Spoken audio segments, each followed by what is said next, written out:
Hi, I'm Katie with Modern Textiles, and today I'm going to show you the main ways I stay almost as efficient as possible in my quilting business.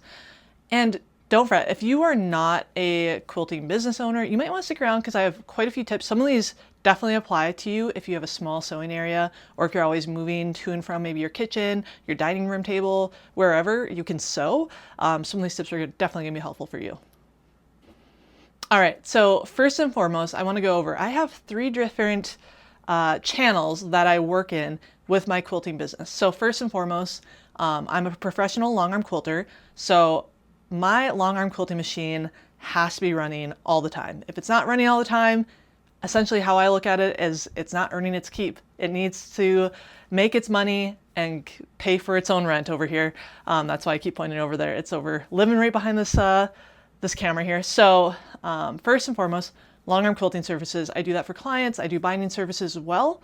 The second one is going to be my patterns, my quilt patterns, sewing patterns, development, sewing samples, things of that nature. I need to make sure I'm staying ahead of the curve on that, making sure I'm at least a few months out. Typically, I'm about a year out in pattern development and sewing samples. So right now I'm sewing essentially my second round of all the patterns that are releasing this year, with whether they're fat quarter, scrappy friendly, you name it, things like that.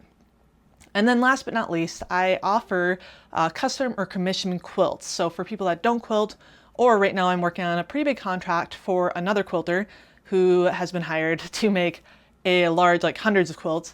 I'm currently working for them on making about 50 quilts and then providing that to them. So those are my kind of three main revenue streams that need me to consistently be hands-on in my sewing room, in my sewing space, and staying extremely organized, as well as having really good time management skills. All right, so first things first, clients. If you've been a previous client of mine, I return all the quilts in this fabulous reusable bag that has my logo on it. And then that way, I'm trying to cut down on waste. I know the quilting world, fabric world is not a very environmentally friendly industry, so I'm trying to do my part by offering reusable bags to clients to send their quilts back to me in. The nice thing about the ones I chose, they have these grommets on there, so that way I can actually slip, I'll show you. So if I get a client quilt, I get it in out of the box, I take a look at it, measure it, all that good stuff. I add the batting back into this bag, and then I use these blanket hangers, and I can just run it straight through here. And that way, if there's any binding material that needs to stay with it, or if there's other notes, I will put those in there as well, so they make their way back home to the quilting client as well. But this way, I hang up everyone's quilts into a closet. I like keeping things off the ground. I'm kind of, I don't know, I have a bit of some OCD tendencies when it comes to client quilts when they're in my house. And that way they're out of the sun and there's just no potential of them getting damaged in the closet. And it's nice because then they stay in queue, in order. I always operate first in, first out. So if you get your quilt mailed to me ASAP, you're gonna be right in line as you fell with everyone else's quilts coming in. So for those clients that maybe aren't new, or that are new, I actually end up using, until the very end, I'll give them the lovely laundry bag. But for now, I'm trying to get this pop back on here. I will just hang up. I've got it all layered up here. I've got their quilt hanging with the batting that's measured out and cut to the size, as well as their backing.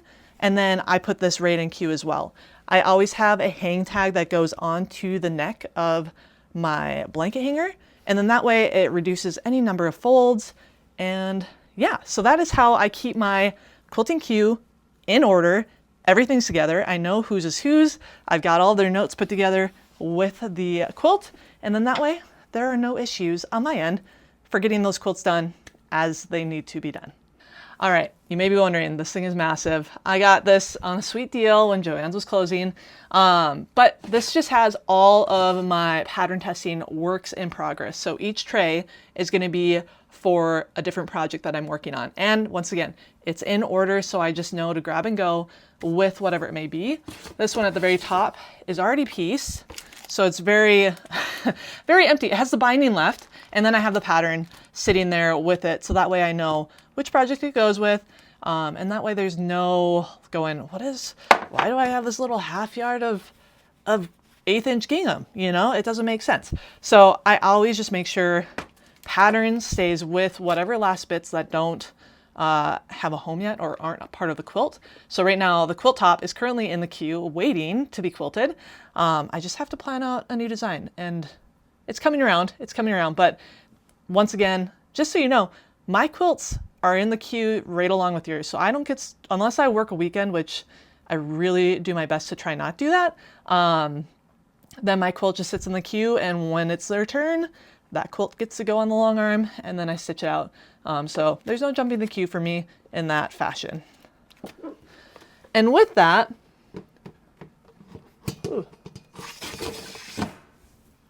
with commission quilts, I typically store them, especially for this larger contract that I'm working on, I store that in a separate area of my sewing studio.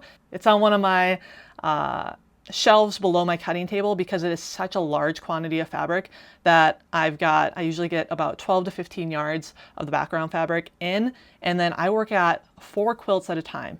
And I've got that really honed in at a good clip where I can get 4 quilts cut out in a few hours and then 4 quilts pieced.